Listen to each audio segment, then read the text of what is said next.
Merci Fondation Médéric. Merci Fabrice pour m'inviter. Merci Jean-Paul Ariel pour me guider. And now in English.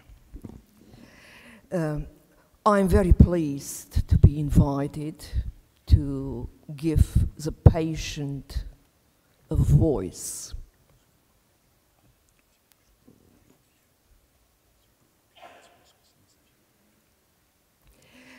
I'm going to talk about my own experience, and I'm going to be a kind of advisory element for researchers, for everybody who is willing to change his perspective about dementia.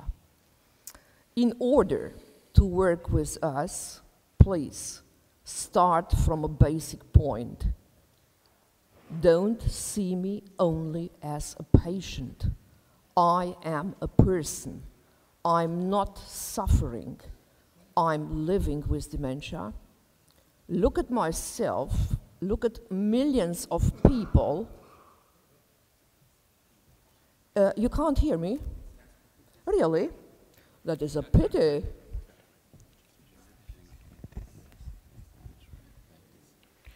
So again, we forget what we said, but never mind. Yes. See me as a person. Don't see only my disease. Otherwise, you cannot start to work with us. To work with us, to include us in research, no matter what kind of research. You have to accept a new attitude. We are on the same level. We are co-workers. We are partners in this program. First of all, how do you contact a person with dementia to take part in your program? How do you do this? Don't ask me online. Don't give me a leaflet and say, a new program, psychosocial research, are you willing to take part? Because it's never only one person you contact. It's always the family. Dementia is a family disease. I'm the person you need, but you address my family. And the family says, we don't know. What do they want? How do you deteriorate? I want to focus on the personal contact with me as a person touched by dementia. You notice I use the word touched. Our interpreters are excellent. I hope they give you the right word. Because I'm not a person with dementia, I'm not demented, that is negative, I'm touched. And touch means I still have many abilities. You understand? Not only diminishing, dying every day. I still have abilities, and you have to address me. Address me personally through my psychologist. Address me through my geriatrician. Address me through a group like Fondation Médéric. Hello, Mrs. Rohra, would you like to participate? Show interest in my person, not only in my disease. The main problem is, worldwide, to get people to work in such groups. And when you get these people, you have to follow certain core principles. I think, and this is an advice, why don't you focus in your programs on the male person in dementia and separately on the female? Because dementia is experienced differently if I'm male or female. And dementia is experienced differently according to my biography. If I am the judge, the psychologist, who has now a diagnosis, I'm a different participant in this group than someone who worked as a shop assistant. I don't want to diminish the human qualities, but my way of being a partner for you is of more benefit according to my biography. Age is not important. My age is not important. We have millions of people who are 30, 40, 50 years of age. And don't tell all the time we need people with Alzheimer. If I am 30 years or 40, I can have Alzheimer. But please, doctors who are here, tell your auditors from 50 million people, 50 million in the world, 1 to 2% have Alzheimer at an early age. The others have to be very vieux, âgé. You can't have Alzheimer if you are so young. And mention all the other dementia forms. And a focus in your research has to be on the other forms, too. You forget us. And this is sad. I don't have Alzheimer. My diagnosis was at 53. I have Lewy body. It is the third cause of dementia or syndrome in the world. Now, the motivation. You know how to contact me personally, but how do you motivate me to take part? You say, well, we have a program, it takes a week. It takes 3 hours, the interview. Our program takes 2 years or 3. This is all experience I'm talking about. But how do you motivate me to take part? You know how? Make me feel valued. I am important. You need me. You know what I say at big conferences? All of you wouldn't sit there, all of you wouldn't get your salary if we are not here and find a cure for me. Find one, but I know, because this was my job when I didn't have dementia, the cure is not going to be in the next 10 or 20 years. And I have to be realistic, and you have to be realistic too. When you motivate me, you tell me, Helga, Mrs. Rohra, you take part, you are pioneering in your work, you are important for me, and you benefit from this. So I have to see a benefit, but I don't see it in a materialistic way. My benefit is you lift me. You give me strength in my dementia. My book I wrote after 8 years of dementia is called, for Pam and all the others, Living Well with Dementia. But living well is only together if you help us, if you support me and you lift me. So I have to see a benefit, a long-lasting benefit, then you can motivate me. Of course, another principle is to take part in your project, I need a safe environment. I need a safe environment like everybody else. Look at the daytime, you want to talk to me. Don't ask me to come in the morning at 7. You know, people with a kind of dementia never sleep.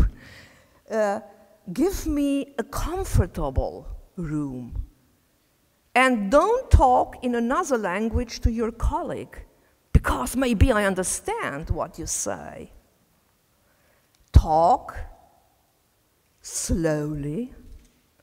Talk looking at me. Use simple words, not the jargon, the medical.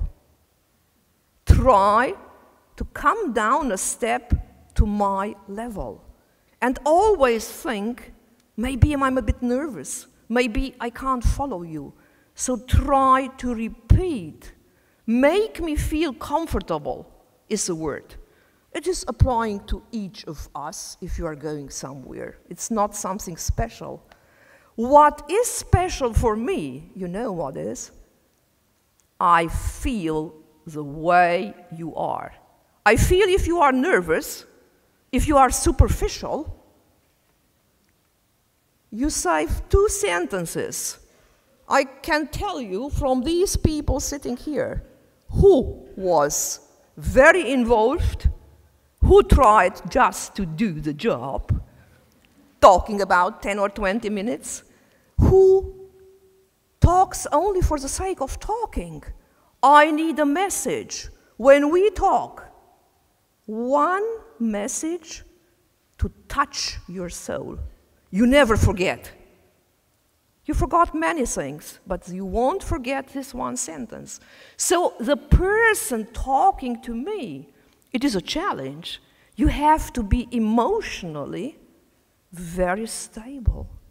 You have to adapt on myself because you have different people. We are, this generation is the new patient, don't forget. We are challenging you. And you, the young ones, to my opinion, this is my one, every second is going to have a form of dementia because that's life, and you have to deal with it.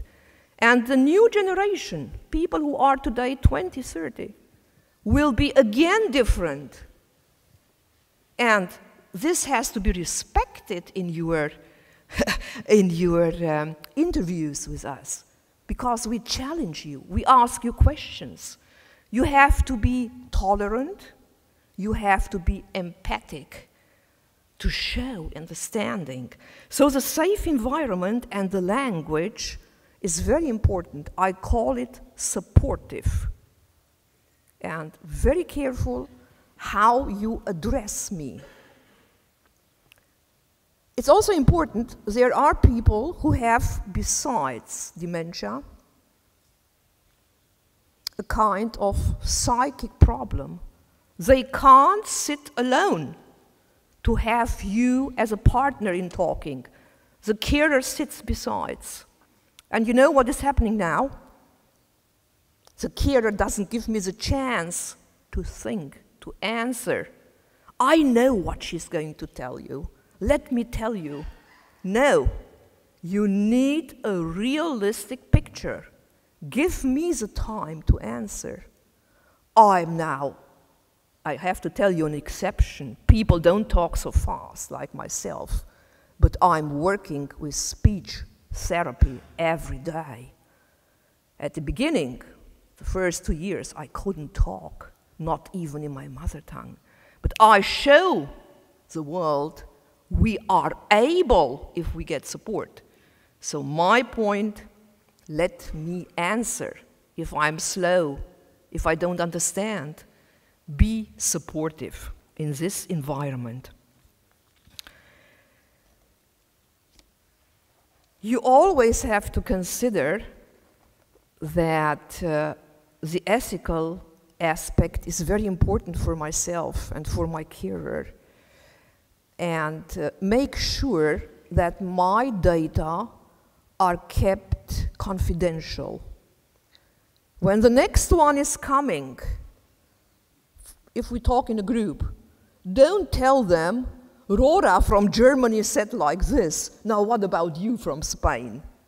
No. Make sure it is confidential. Make sure that also after my disability to go on, the dates are kept safe. Yes. I see the time is running. Never mind. Maybe just some projects in which people with dementia are involved. I'm so sorry that France has 820 million, no, not million, oh God, 820,000 people with dementia. And I'm very pleased if you can find one person to represent you in the working group. And I hope this is an incentive to send someone. We are working since 2011 in projects all over Europe. I just tell you the project from 2016 and what is coming in 17, 1 minute. 2016, we started with a company that is also technology who has online games. And if you follow these games, you can test yourself of the early signs of dementia. And we were asked to do this, to give the advice. This was a project of some days when they came to Brussels. People who work with us, with a group, come to Brussels because there we meet. We were working, and we still are working, with very many companies, I don't tell names now, as peer researchers. And this is something I appreciate a lot, and I'm very passionate to be a peer researcher. Already the word sounds great. I'm working, I myself, on the new tracker with a company from Eastern Europe. The whole group is working with a company, again technology, you see this is the future, an iPad where I can be very fragile in my dementia. I press and I can see pictures when I was a child, a baby. And I recognize myself, Pam, like in your film. This is me. I don't see pictures from yesterday or from last year because I don't know it is me. Who is this woman? I touch on another side, I can listen to music. So there are ethical aspects where we are working.